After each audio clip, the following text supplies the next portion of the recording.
falsità che zimma infamità infinita, emozioni spesse rinda stufa bianca, che piano piano si riegna sempre più e pianta, lacrime che ambuonano sti bacino vuoto, eppure stasera o cuore s'arremota, nata telefonata per sto bell'amore,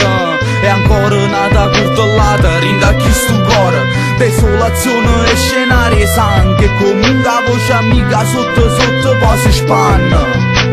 chiuso rinde cella e sta società che fa di tutto per ci fa campare in serenità, e leva o pensiero a chi lo più sfortunato, che ancora peggio me sta male combinata, chi si chiama innamora una persona cara e chi non ce la fa giù gli arriva che si spara, e prima carne sola rinda sto lamento che potesse volare fuori come io vento, che trase senza bussa porta, ma intanto trase e porta fuori cose buone non che le sporca,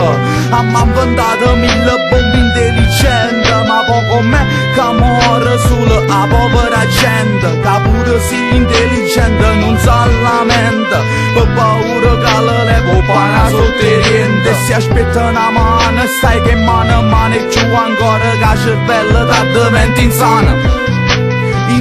mentalmente, a mente la gente che esce pazza e sarà o stupefacente. Mira come cose che più dolce sabbia amara, lacrime salate forse peggio è l'acqua e mare, ma so chiare come l'aria, l'ossa spezzata rana, vita che m'ha bastonata, flagellata e degustata, ho desiderio congelato, poi svanito rinda niente, Dio sa perché ci sono che non mi tiene mai presente, non mi sento a gridare una squarciagola, l'impressione è una sola, che rimane tu sola, mo chiudo l'occhio e segneriento, una bambola porcellana è bello fuori e poi dai rinto, poi sei stinto, chi lo vicra tranquillità, tendusse che in silenzio e poi ti pasca, ma quando tieno pane non ti può mangiare. Nel silenzio cerco un sogno, una svolta, monto un puzzle con difficoltà, ma l'immagine è distorta di una porta chiusa a chiave in una stanza dove ci piove e non ti puoi riparare.